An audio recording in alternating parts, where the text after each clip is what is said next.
உங்களோட கஷ்டத்தை வந்து ரெண்டு நிமிஷத்துலயே புரிஞ்சுக்கிட்டதுக்கு ரொம்ப இன்னும் மறுபடியும் நன்றி சொல்றேன். ஆனா உண்மையிலேயே இந்த தொழில வந்து ரொம்ப கஷ்டப்பட்டு தான் வேலை செய்யறாங்க எல்லாருமே. He once again expresses his thanks for identifying the issue, for saying, yes, we go through a lot of difficulties in making this. என் வாழ்க்கையில 30 பகுதி அந்த அவசரம் தான், அந்த தொழில தான் நான் செலவிட்டு இருக்கேன். இன்னும் அப்படிதான் இருக்கேன். 3/4 of his life he has spent in this salt camp, and he is saying further also he will stay here.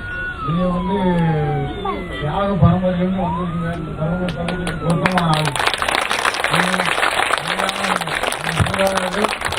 நாட்டுக்காக நினைவுல தியாகம் பண்ணியிருக்காங்க.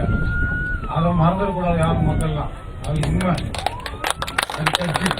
He is saying that the legacy that you come from, and you are the appropriate person. And he is saying the nation should not forget what the entire legacy the family has contributed to the country. இந்த corona காலத்துல நம்ம தேசத்தின் உப்பு தான் உலக நாட்டுக்கு America, Russia, Japan பூரா அருமருந்தா உயிர் காக்க மருந்தா பயன்பட்டு இருக்கு. Saying during the corona period also, probably all the medicine, vaccine production, salt is an important ingredient, and this a huge quantity has gone from it. How what is salt used in?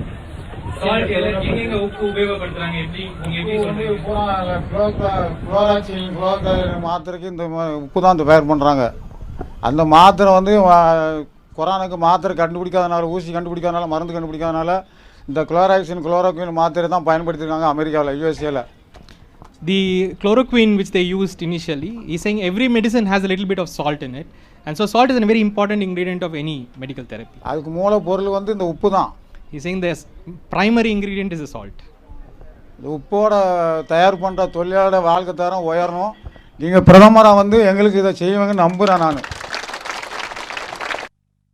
75 வருஷம் ஆயிடுச்சு சுதந்திரம் ஆகி. இன்னும் இந்த உப்பு தொழிலாளியை சந்தித்து பேசின ஒரே தலைவர், முதல் தலைவர் நீங்கள் தான். எனக்கு இப்போ வந்து 69 old years. He's saying that he's saying that you're the first person to come and talk to them, because they are a very specific group of people who indulge in a very specific and a very important kind of work, which is generally not acknowledged by many. He's saying out of his 69 years, 54 years he has worked. அதனால் அந்த உப்பு தொழிலாளியும் உயரணும். உப்பு தொழில் நடத்துகிறவங்களும் அவங்களும் மேல்மேலும் மற்ற தொழிலெல்லாம் சம்பளத்தை காக்க வச்சு கொடுக்குறாங்க. So it's a very important point he is making, that not only the workers but also people who are in the industry of salt making should also be recognized and with. And he's saying here they get paid every weekly rather than some other industries where the payment is delayed. So he's saying both the workers and the industry both should develop. Does he feel that ராகுல்ஜி, sorry நீங்கள் தான் நாட்டுக்கு பிரதமராக வந்தால் தான் அது சிறப்பாக இருக்கும். It will be the most appropriate and the best thing that you become the prime minister of this country. So I got one or two. First of all, see, I told him that people don't think about the production of salt when they're eating salt. Now he explained to me that people don't think about salt when they're getting a corona injection, but he's instrumental in giving them the injection. அதாவது ஐயா இங்கே வரும்போது நம்ம உப்பை உட்கொள்கிறோம், ஆனால் அந்த உப்பு தயாரிக்கிறத பற்றி யோசித்தில்லை அப்படின்ற நினச்சிட்டு இருந்தார். ஆனால் நீங்கள் சொன்ன அப்புறம் அவருக்கு என்ன புரிஞ்சுதுன்னா, இப்போ கொரோனா வேக்சின் எல்லாம் போட போகிறோம்ல, அந்த வேக்சின்லேயும் இந்த உப்பு இருக்குது. அட்லீஸ்ட் அந்த வேக்சினை போடும் போது அதை எல்லோரும் நினச்சி பார்க்கணும் அப்படின்றார் உப்பு தொழிலாளர்கள். So my interest, my political interest always. So அவருடைய ஒரு மனிதன் அவன் செய்கிற வேலைக்கோ அவனுடைய தகுதிக்கோ அவனுக்கு பிரதிபலன் கிடைக்குதா அப்படின்றதுல அவருடைய ஒரு அரசியல் இன்ட்ரெஸ்டும் இருக்குது. Meaning for the effort that he is putting in, for the intelligence that he is putting in, for the struggle that he is doing, is he being rewarded fairly? அவன் அந்த ஒரு காரியத்தில் ஈடுபடுற அவன் அதுக்கு போடுற உழைப்பும் சரி, அறிவு திறனும் சரி, அதுக்கு அவன் எடுத்துக்கிற ஒரு எஃபர்ட்டும் சரி, அது எல்லாத்துக்கும் அவனுக்கு ஒரு பிரதிபலன் கிடைக்குதா அப்படின்னு பார்க்குறது ரொம்ப முக்கியமான ஒரு விஷயமா. When I see somebody who's working and not being rewarded fairly, ஒருத்தன் உழைக்கும் போது அந்த உழைப்புக்கு அவனுக்கு தகுதியான ஒரு பிரதிபலன், ஒரு ஊதியம் கிடைக்காத போது என் மனசு ரொம்ப வலிக்குதுன்னு சொல்றாரு. And if I see somebody who is not working and getting rewarded, then also I get disturbed. வேலையே செய்யாம ஏகப்பட்ட பணம் சம்பாதிக்கிறாங்கல்ல அவங்கள பார்த்தாலும் எனக்கு மனசு வலிக்குதுன்றாரு. So in India, I am often disturbed. நம்ம இந்தியாவில் இப்போ பாரதத்தில் நான் டெய்லி என் மனசு வலிச்சிட்டு தான் இருக்குன்றாரு. Because I see a country where the people who work, give their sweat, give their intelligence, don't get what they deserve, and the people who don't work, அதே சமயத்தில் சோம்பேறியா உட்காந்து வீட்டில் தூங்கிட்டு இருக்கவங்க நிறைய கிடைக்குது. இது ரெண்டை பார்த்தாலும் என் மனசு வலிக்குது, இந்த நாட்டில் தினந்தோறும் வலிக்குதுன்றாரு. so do you feel that you get rewarded fairly? உங்களுக்கு உங்கள் உழைப்புக்கான ஊதியம் உங்களுக்கு கிடைக்குதுன்னு நீங்கள் நினைக்கிறீங்களா அப்படின்னு கேட்குறாரு. ஊதியங்கிற பார்க்கும்போது எங்களுக்கு கம்மி தான். So example like a marriage, they cannot meet that need. The daily thing goes on, but this need they cannot meet. So in that case they have to sort of loan from somebody and then repay it back. That adds on to the pay. Does he have a loan? உங்களுக்கு loan இருக்கா? உங்களுக்கு கடன் இருக்கா? எனக்கு இப்போ வயசு 69 வயசு ஆயிடுச்சு. இப்போ யாரும் கொடுக்க மாட்டாங்க கடன். இதுவரை இருக்கா? அதெல்லாம் முடிச்சிட்டேன், எல்லாத்தையும் முடிச்சு எல்லாத்தையும் அடைச்சிட்டேன். He had a loan, he has, but now he's saying he's 69, nobody will give him loan. And what was the interest of the loan? Was it a bank loan or was it a எங்களுக்கு money lender loan? இவங்க வந்து தலைமை ஏற்று வரும்போது இல்ல அவங்க ஒரு கேள்வி கேட்குறாங்க. அது நீங்க பேங்க்ல இருந்து அந்த கடன் வாங்குனீங்களா இல்ல யார்கிட்டயாவது கை காசு மாதிரி கடன் வாங்குனீங்களா? பேங்க்ல வந்து தான் கடன் வாங்கினேன். He's taken it from a bank. பேங்க்ல அடமானம் கடன், அடமானம் mortgage loan. And what is his biggest need? சரி, உங்களுடைய பெரிய தேவை என்ன? பெரிய தேவையா? பெரிய தேவைன்னு எனக்கு ஒன்றும் இல்லை. இந்த எல்லா உப்பு தொழில் எனக்கு வந்து வயசு வந்து எண்டு எனக்கு கிஃப்ட்டு. அதனால் மற்ற எல்லா தொழிலாளியும் உப்பு தொழில் என்னை சார்ந்த தொழிலாளிகள்லாம் நல்லா இருக்கணும், நல்லா வாழணும். அதுக்கு ராகுல்ஜி வந்து தலைமையேற்று பிரதமராக வந்தால் நடக்கும் நான் நம்புகிறேன். He is saying he is now old, that all he has gone through everything. He just wants salt workers to be recognized for their specific work and the art of salt making be recognized for whatever it is. And what do we have to do to make it happen? சரி, அதை அப்படி பண்ணணும்னா எல்லாரும் நல்லா இருக்கணும்னா என்ன பண்ணணும்னா ஒரு 2-3 பாயிண்ட்ஸ் என்ன பண்ணணும்? அந்த உப்பு துறையை வந்து கொஞ்சம் விரிவுபடுத்தி அதுக்குள்ள என்ன தொழிலாளிகளாக சர்வே பண்ணணும். அவங்களுடைய வாழ்க்கை தரம் எப்படி இருக்குது, அவங்களுடைய வாழ்க்கை தரத்தெல்லாம் பார்த்து அவங்க வாழ்க்கைக்கு சாப்பாட்டுக்கு என்ன பண்ணுறாங்க, மற்றபடி மெடிசின் மருந்து வாங்க மற்ற செலவுக்கு என்ன பண்ணுறாங்க, இதை வந்து அவங்க வந்து ஒரு ஸ்டேட்மெண்ட் மாதிரி தயார் பண்ணணும். தயார் பண்ணி சார்கிட்ட கொடுக்கணுங்க. பிஎமான பிறகு அவங்ககிட்ட கொடுங்க, அவங்க நிச்சயமாக நிறைவேற்றுவாங்கன்னு எனக்கு நம்பிக்கை இருக்குது. ஏன்னா இதுக்கு முன்னே வந்த தலைவர் யாரும் எங்களை மீட் பண்ணதே கிடையாது. So what he is saying is the first thing that should be done is to do a survey of the salt workers all over the country and their socio-economic situations. And if that survey is done, their plight would be visible. And he is saying you are the first person to come to them to ask this. நான் என் லைஃப்பில் வந்து 7 parliament அசம்பிளியை பார்த்துருக்கேன். அப்போம்லாம் எந்த தலைவரும் எங்கிட்ட வந்து பேசினது கிடையாது, யாரும் எங்களுக்கு வாக்குறுதி கொடுத்தது கிடையாது, செய்கிறோம்னு சொன்னது கிடையாது. இப்போ ஃபஸ்ட்டு முதல்ல ராகுல்ஜி தான் வந்து பண்ணியிருக்காங்க. அதனால் பெரிதும் போட்டு அவருக்காக நான் மறுபடியும் தலைவனுங்கிறேன். தேங்க்யூ ஐயா. நன்றி. He's saying what he sorry. So he's saying that he's saying 7 parliamentary constituencies and elections and nobody has sort of met them. No leader has come and met them. You're the first person to come and meet them. I noticed that his hand is shaking slightly. ஏன் உங்க கை லைட்டா உதறுதுன்னு கேக்குறாங்க. என்ன sir கை ஆடுதா? Has he have a medical bill? கையை ஆடுதுன்னா என்னோட வயசு ஒரு காரணம் இருக்கும். இந்த கையை பார்த்தாங்கன்னா உங்களுக்கு தெரியும், விட்னஸ் தெரியும், நான் உழைப்பாளிங்கிறது தெரியும். கிட்ட வந்து பார்த்தா உங்களுக்கு இப்போ ஒரு மாசத்துக்கு ஒரு கையில் அவ்வளவு காய்ப்பா இருக்கு, தழும்பு. அது வந்து என்ன சொல்ல, இந்த கை லெஃப்ட் வந்து ஆட்டம் வருது. ஆனா அது வரக்கூடாதுன்னு நினைக்கிறேன். ஆனா தடுக்க முடியாது, இயற்கையா யாராலும் மாற்ற முடியாது. Because of his old age and his work, he's showing his hand, his work. So he's trying to control it, but it's not happening. But does he have medical bill for that or no? உங்களுக்கு இப்போ ஒரு medical bill இருக்கா மாசத்துக்கு நீங்க? So இதுக்கு வேற treatment பண்ணால் என் உடம்ப கெடுத்துருவாங்க, அது எனக்கு தெரியும். He's saying if he goes to the treatment, they'll spoil my health. I agree with him. அவர் ஒத்துக்கிறாரு உங்க கூட. கரெக்டா? ரைட்டுங்க தேவசேகர். நன்றி. Very nice talking to him. எல்லா உப்பு தொழிலாளிகளுக்கும் ஏற்றம் வாழ்க்கை நீங்கள் அளிக்கிறதுக்கு ஒரு சிங்கிங் அவங்களுக்காக பாடலாமா? ஒரு singing. He wants to sing for you. Yeah. நெஞ்சம் உண்டு நேரம் உண்டு ஓடு ராஜா, நேரம் வரும் காத்திருந்து பாரு ராஜா, He's saying the time will தொழிலாளி come. வாழ்ந்தது மாறும் ராஜா, நீ ஆற்று வெள்ளம் போலிலிருந்து வா ராஜா. Gist of the song is time will come, you keep running, it will come. உட்காருங்கய்யா. தேங்க்யூ, ரொம்ப நன்றி. தேங்க்யூ, நன்றி.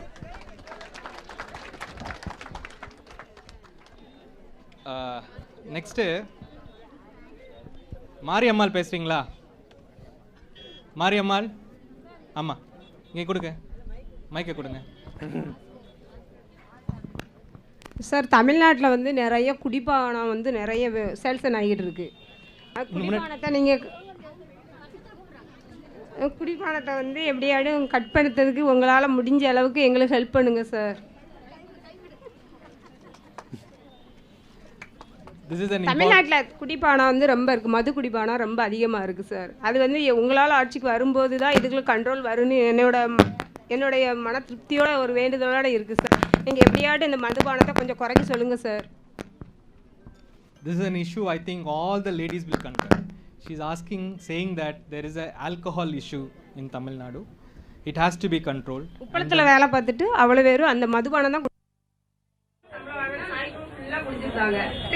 சாப்பாடு கூட வைக்காம இருக்காங்க sir. She is saying the people who work in their husbands and their fathers, they have this problem. This has to be somehow curtailed, and she is seeing you as the hope.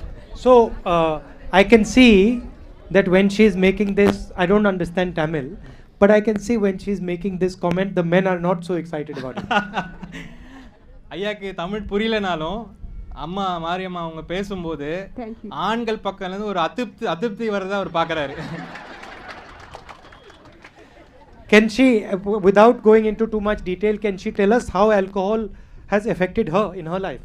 Sir, எனக்கு 3 பசங்க, 3 பசங்களையும் நான் மேலே படிப்பு தான் முடிச்சு வச்சிருக்கேன் தவிர ஐயா என்ன கேட்குறாங்கன்னா உங்களுடைய வாழ்க்கைக்கு என்ன விதமான கஷ்டங்கள் வந்திருக்கு இதனால?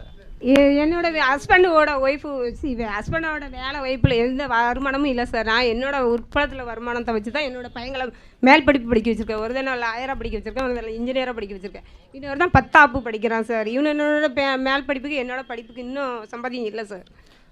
The money, whatever the husbands earn in this daily labor is being spent over there. So she has to put her part in this whole process, and as the children grow up, she is finding it more difficult. So the money, the salary for the family is an issue.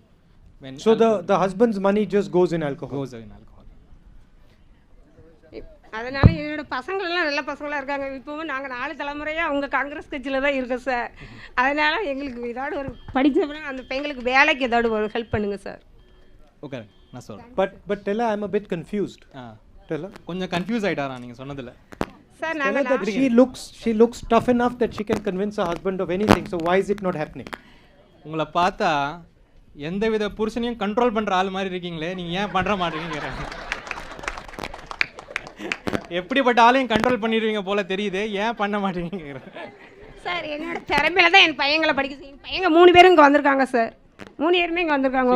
Out of her own grit, she has made all her children study. What has she taught them? What have they learned? என்ன படிக்கிறாங்க? முதல்ல lawyer படிக்கிறான், ரெண்டாவதுல engineer, government engineer படிக்கிறான், மூணாவது 10ஆப்பு படிக்கிறான் sir. One is she is educated him to be a lawyer, one an engineer, and one studying his 10th standard. So they're working. He's working as a lawyer. அவர் வேலை பண்ணிட்டு இருக்காங்களா இல்ல வேலை பார்த்துக்கிட்டு இருக்காங்க? நான் வருமான வீட்டுக்கு வரது லாயரா அவர் வேலை இல்ல சார். இவன் ஃபர்ஸ்ட் 3rd வருஷம் படிக்கிறாங்க. 3வது வருஷம், third year is into his 3rd year. So she solved her problem. So இந்த பிரச்சனையை நீங்க சால்வ் பண்ணிட்டீங்களா? அப்போ சார் எனக்கு தெரியல. அந்த வீட்டுக்கு வருமானம் வராத பிரச்சனையும்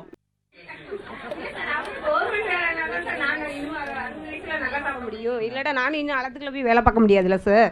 she's still not very sort of confident until they earn and they get settled in a government job or something.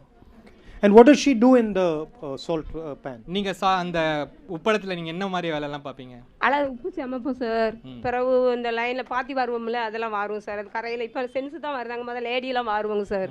அந்த வேலை தான் பார்த்துக்கிட்டு இருந்தோம். They lift the salt and also they do that lining of the salt with the pulling the so the crystals don't become a plate and they disturb it. And how many years has she been doing it? எவ்வளவு வருஷமா பண்ணிட்டு இருக்கீங்க? நான் 14 வருஷம் பண்ணிக்கிட்டு இருக்கேன் sir. 14 years. Anything else she wants to say? அது அவ்வளவுதானேம்மா? சரி, நன்றி. Thank you. குமார் சொல்றீங்களா? ஐயா வணக்கம் ஐயா. இந்த சால்ட்டு சென்ட்ரல் கவர்மெண்ட்லேருந்து நிறையா உப்பளம் சால்ட்டு இடங்கள் கிடைக்கியா, அதில் கொஞ்சம் எங்களுக்கு வீடு கட்டி கொடுத்தா கொஞ்சம் நல்லாயிருக்கும். So his request is this salt pan. Actually, salt is a central subject, and the entire land is owned by the Central Salt Commissionerate. And a lot of places salt is not being produced now. They have left barren. So they are saying at least those barren lands, and we have been working salt over there. At least give us a place to live. Give us those lands which are not being used. That's his primary demand. Housing in a place where they can access the salt pan. That's a major issue that he's highlighting. So how many other, lot of these salt pans which are lying vacant? Yeah, இந்த மாதிரி நிறைய இடம் வேக்கண்டா உட்கார்ந்திருக்கா. இருக்குயா. Yeah, நிறைய இடம். There are a lot of places. Why? Because the production of salt is reduced or? எதனால அது வந்து அந்த மாதிரி வேக்கண்டா போயிருது? அதாவது எதனாலன்னு கேட்டிங்கன்னா விவசாயம் பண்ண முடியாமல் அந்த நிலங்கள் புறம்போக்காக கிடக்குது. ஏன் உப்பு மறுபடியும் அங்கே இது பண்ண முடியாதுங்களா? அதில் பண்ண முடியாத அளவுக்கு தான் கிடக்குது. So salt manufacturing requires certain things, and if that is not sort of qualified enough to make salt, and also apart from salt pan, also the salt department is owning other lands. Okay. Since it's a central subject, there's no state office here who they can every time go and ask. So this is an issue, this major issue for all of them. Can I ask him a question? உங்ககிட்ட ஒரு கேள்வி கேட்கலாமா? சொல்லுங்க. What does he think of the liquor ban that she's suggesting? மாரி அம்மா கேட்டாங்கல்ல, குடியை ஒழிக்கணும், அதை பற்றி உங்கள் கருத்து என்னன்னு கேட்குறாங்க. சரிங்க sir. He's saying okay. It's a good idea. Good idea. நீங்கள் பிரதமராகி முதல் கையெழுத்து நீங்கள் இந்த கையெழுத்து தான் போடணும், போட்டு இதை முடிச்சு வைக்கணும். ஆமாம், அடுத்த பிரதமர் நீங்கள் தான். The first order that you will make as a prime minister is requesting should be this order. Okay. And they concur. Okay. Thanks. ரொம்ப நன்றிங்க. முத்து. முத்து. வணக்கங்கய்யா. ஐயா வணக்கம். வணக்கம். நலவாரி அட்டை கண்டிப்பாக வேணுங்கய்யா. உப்பளத்தில் வேலை வைக்கிறவங்களுக்கு அது முக்கியம் தேவை. படிப்புக்கு எல்லாம் தேவைப்படுது. பின்காலத்தில் அவங்க வயசு 60 வயசு ஆச்சுன்னா பென்ஷன் வாங்கிக்கலாம். அது முக்கியம் தேவை. So they are saying that he needs a welfare board. We don't have a specific welfare board for salt workers. It is there as a common welfare board for unemployed sort of unorganized workers, but they don't have a specific welfare board. He's saying it is important that welfare board is there. அவ்வளோதாங்களா? அதோட இந்த இதில் உள்ள அட்ரஸுக்கு தான் இந்த நலவாரி அட்டை போட முடியுது. வெளியே இருந்து வந்தவங்க 10 வருஷம் 5 வருஷம் வேலை பார்க்காங்க. விருதுநகர் மாவட்டம் அங்கிட்டு உள்ளவங்க அவங்களுக்கு உரிமை வேணுங்க. Yeah, this is another issue. If they are a migrant labor from some other place, they don't have a permanent address here. These welfare boards don't, even those unorganized welfare board doesn't enroll them. So this address issue is a huge issue. This Aadhaar card doesn't help with that? இந்த ஆதார் கார்டை காட்டினா கூட இல்லை பண்ண முடியலையா. ஒருத்தவங்களும் 10 வருஷம் 5 வருஷம் 15 வருஷம் வேலை பார்த்துருக்காங்க, அவங்களுக்கு பதிய முடியல. 15 years they have been here in Thuthukudi, but they are not able to register. Where did they come from? எங்கேருந்து வந்திருக்கீங்க? யாருமா? எங்கேருந்து வந்தீங்க? உங்கள் ஊர் எது? நான் சொந்த ஊர் ஏர்போர்ட்டை பக்கம். இல்லை, இந்த வெளியேருந்து வந்தாங்கன்னு சொல்கிறீங்களா, எங்கேருந்து வராங்க? விருதுநகர் மாவட்டம். விருதுநகர், ராம்நாடு அங்கிட்டு உள்ள where dry places people come here. இங்கே வந்து ரொம்ப நாளாக இருக்காங்கய்யா. ஒரு 10 வருஷம் 15 வருஷம் வேலை பார்க்காங்க. ஆனால் அவங்களுக்கு இங்கே உள்ள ஆதாரம் கிடையாது. Okay, last question. I've got one question for them. See, they are spending 10-15 years in this salt. What do they get some diseases or do they have some medical problem as a result? இந்த உப்புல வேலை செய்கிறீங்க, இவ்வளோ நாள் வேலை செய்கிறீங்க, எந்த விதமான நோய்கள் வரும் உங்களுக்கு? எந்த விதமான வருத்தங்கள், உடல் வருத்தங்கள் வரும்? உடல் வருத்தம்னா எந்த விதமான காலில் பொத்துக்குமா, இல்லை கண்ணு பிரச்சனை? ஒன்று கொஞ்சம் டிகிரி அதிகமாச்சுன்னா கொஞ்சம் புண்ணு வருங்க. கண்ணுக்கு பாதிப்பு, கண்ணு காது. Two primary thing is that one is that they get eye problems, ophthalmic problems, because the salt keeps reflecting the sun, hot sun. Second is the feet. Obviously they are exposed to brine, and continuous exposure of brine causes. So what happens to the feet? காலுக்கு என்ன ஆகுங்க? காலு கொஞ்சம் அப்படியே பொட்டு அவ்வளவு பொட்டு. It will Tears. Yeah, it will, the feet will break, the skin will break. Right. Once the skin breaks, exposure of brine causes more damage. It doesn't heal. They have to walk. So But they don't wear any protection or any. நீங்க காலுக்கு எதுவும் போட்டுக்க மாட்டீங்களா, கண்ணுக்கு எதுவும் போட மாட்டீங்க? கண்ணாடி போட்டுக்க, ஷூ போட்டுக்க.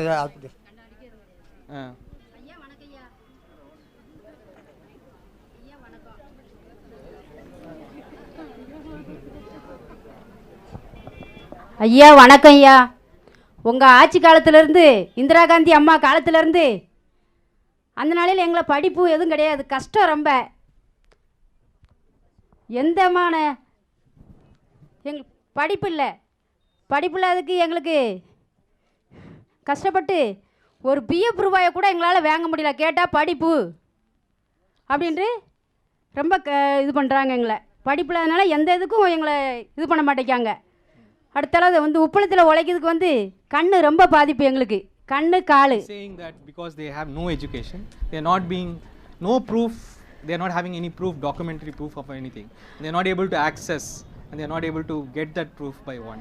So that is a major issue. And for health, she's saying that eyes are a major issue. That So what happens to the eyes? கண்ணுக்கு என்னமா ஆகும்? கண்ணு தூரத்துலேருந்து பார்த்தா கண்ணு தெரியாது, கண்ணு நீராக வடியும். A lot of tearing will happen and they will not be able to see. While they are working or afterwards also? Work வேலை செய்யும் போதா இல்ல அதுக்கு அப்புறம்? வேலை செய்யும் போது வரும், வேலை செய்யும் போது வரும், வெயிலுக்கு அப்படியே வரும். போக போகவும் வயசாகவும் கண்ணும் போயிடும். ஆமாம், கண்ணு காலு ரெண்டும். அடுத்த 4 மாதம் எங்களுக்கு வேலை கிடையாது ஐயா, 6 மாதம் தான் வேலை. இந்த 4 மாதத்துக்கு எங்களுக்கு எந்த ஹெல்ப்பும் கிடையாது.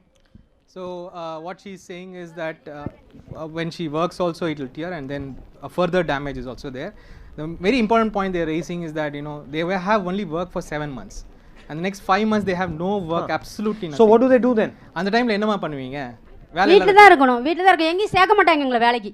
நீங்கள் உப்பளத்து போகிறவங்கன்னு சொல்லி எங்களை எங்கேயுமே சேர்க்க மாட்டாங்க. எங்களுக்கு இந்த 4 மாதத்துக்கு ஏதாச்சும் கொஞ்சம் ஹெல்ப் பண்ணுங்க ஐயா நீங்கள். So that 4 to 5 months where they don't have work, they have nothing, no income at all. So that is a major issue and she is asking some help from the government for that. We had tell her, well first, why is it only 7 months? Because the salt production can be made only in the 7 months. After that rain starts. From October, November rain starts. So அடுத்தல தூத்துக்குடியில ரொம்ப quarter கடை, அத மெயினா அனுப்பாடுங்க ஐயா. அக்கா சொல்லிட்டாங்க. ஆமா. She's again reasserting that. கொத்தனார் வேலை பார்க்கறாரு எங்க வீட்டுக்காரு. ஃபுல்லா குடிச்சிட்டு வந்துறாரு. சரி. அந்த விஷயம் நான் சொல்லிட்டேன். Does she believe the men when they say they should have a ban? சரி, இப்போ கேளுங்க. இப்போ ஐயா கேட்டாங்க இத நம்ம நிறுத்திடலாமா அப்படி கேட்டாங்க. ஆமான்னு சொன்னாங்க. அது நீங்க நம்புறீங்களா அவங்க சொல்றத? நம்பல. அவன் கூடி பைய. நம்பல சார், நம்பல. But why does she think the men drink? சரி, இந்த ஆண்கள்லாம் ஏன் குடிக்கிறாங்க? அவங்களுக்கு அதான் மேல்வலி குறையுதான். நாங்க கஷ்டப்பட்டு உழைச்சிட்டு அவங்களுக்கு அதான் மேல்வலி குறையுதான். உழைக்கிறது பூரா கோட்டர் கடையில் கொடுத்தா மேல்வலி குறையுதான். She is saying that they give this reason of bodily comfort, but we also work and we go and sleep and rest, but they always say this. அடுத்தால அந்த வீடு இல்லாத இடம் இல்லாதவங்களுக்கு கொஞ்சம் அந்த சால்ட் ஆஃபீஸ் இடத்த கொஞ்சம் ஹெல்ப் பண்ணி கொடுங்க sir. That's because you tell her women are better at facing reality than men. எதனால நீங்க வெறும் போய் தூங்குனா உங்களுக்கு அவங்களுக்கு அது குடிச்சாதான் அவங்களுக்கு தூக்கம் வருது, எங்களுக்கு வீட்ல குழந்தைகளை படிக்க வைக்கணுமே, அவர் எதனால அவர் சொல்றாரு பிள்ளைங்களை நல்லா பார்க்கணுமே அப்படி சொல்லிட்டு எங்களுக்கு எப்படியாச்சும் கஷ்டத்தை தூக்கம் வந்துருது. She is saying வெண்ணி கூட ஊத்தனா தூக்கம் வந்துருது. We are worried about the children, we are worried about our life and because of that we sleep. We keep thinking, though they don't think about it. அடுத்தால உப்பு விலையும் கூட்டினா எங்க ஐயா நல்லா எங்களுக்கு சம்பளம் நல்லா போடுவாரு. இப்போ வாரத்துக்கு ஒருக்க சம்பளம் போட மாட்டேங்காரு, 2 வாரத்துக்கு போட. அதனால உப்பளத்துலேயும் உப்பு விலை கூட்டுங்க ஐயா, உப்பு விலை கூட்டுங்க. Salt rate is a very important thing. So she's saying salt rate should be increased and if that happens she will get paid regularly. Amma podum. Can I answer one question she had asked? ஒரே ஒரு பதில் மட்டும் சொல்றாங்க. What we can do for the rest of the 5 months? அடுத்த 5 மாசத்துக்கு என்ன பண்ண முடியும்? கேளுங்க ஐயா சொல்றாங்க என்ன பண்ண முடியும் கேளுங்க. So when we were in government in UPA, we noticed that, tell her to relax, she can sit. உட்காருங்க, கொஞ்சம் அமைதியா இருங்க, கேளுங்க. We noticed that the wealth distribution in India was becoming very skewed. அதாவது போன டைம் அரசாங்கத்தில், காங்கிரஸ் அரசாங்கத்தில், UP அரசாங்கத்தில் இருந்தபோது ஒரு விஷயத்தை பார்த்தாங்க. இந்த எல்லாருடைய பொருள் வளம் இருக்குல்ல, அது ரொம்ப ஒரு வித்தியாசமாக, ஒரு டிஃப்ரெண்ட்டாக, எல்லாருக்கும் சமமாக இல்லாமல் ஏற்றத்தாழ்வுகள் இருக்கிறத நம்ம பார்த்தோம்னு சொல்கிறாங்க. That few people were getting very, very rich and many people were getting poor. Were poor, not getting poor. சில பேர் மட்டும் மிக மிக பணக்காரர்கள் ஆகிட்டு வராங்க, மற்றவங்க எல்லாம் ஏழைகள் ஆகிட்டு வர்றதை அவங்க கண்ணுக்கு பார்த்து தான் சொல்கிறாங்க. And now since the BJP has come, that has become much, much stronger. இப்போ இருக்க இந்த பிஜேபி அரசாங்கம் வந்ததுக்கு அப்புறம் இந்த ஏற்றத்தாழ்வு இருக்குல்ல இது பல மடங்கு அதிகமாயிருச்சு. So, we had an idea of how to tackle this problem. So UP அரசாங்கத்துக்கு ஒரு யோசனை இருந்தது, எப்படி இதை வந்து சரி பண்ணலாம், எப்படி வந்து பணக்காரங்களையும் ஏழைகளையும் ஒரு சம நிலைக்கு கொண்டு வரலாம் ஒரு யோசனை இருந்தது. How do we put a floor of protection underneath our poor people? அதாவது நம்ம ஏழை மக்களுக்கு ஒரு விதமான பாதுகாப்பு, ஒரு பொருளாதார பாதுகாப்பு, ஒரு லிமிட் வரைக்கும் ஒரு பொருளாதார பாதுகாப்பு எப்படி கொடுக்கலாம் அப்படின்றத ஒரு யோசனையை வச்சுருந்தாங்க. Concept of a minimum income. அதாவது ஒரு குறைந்தபட்ச வருமானம், குறைந்தபட்ச மாத வருமானம் அப்படின்ற ஒரு ஐடியா இருந்தது. Doesn't matter which state the person comes from, which language they speak, what religion they are, we wanted to put minimum floor under their feet so they can never fall below it. அவங்க எந்த மாநிலமாக இருந்தாலும் சரி, எந்த மொழியாக இருந்தாலும் சரி, அந்த ஏழை மக்களுக்கு ஒரு ஒரு ஒரு குறைந்தபட்சம் ஒரு அளவு ஒரு ஒரு ஒரு குடும்பத்துக்கு அதுக்கு ஒரு பாதுகாப்பு கொடுக்கறதுக்காக ஒரு ஒரு யோசனை வச்சுருந்தாங்க. So we came out with a scheme called Nyay, justice.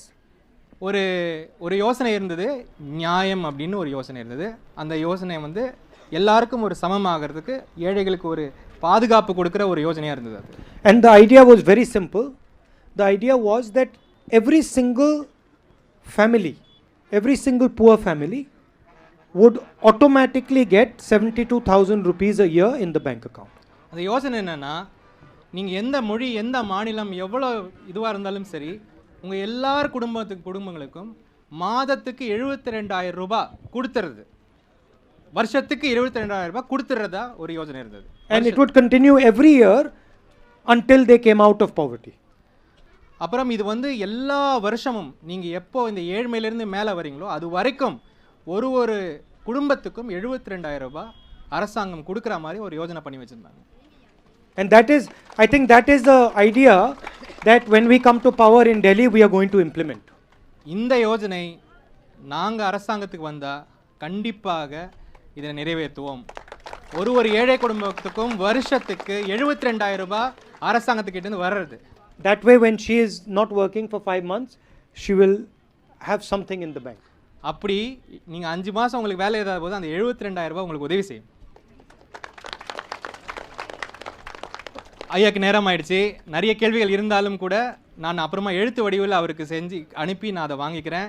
எல்லோரும் நம்ம வந்து ஆழத்துலேருந்து ஐயாக்கு மறுபடியும் நன்றி தெரிவிச்சிடும்.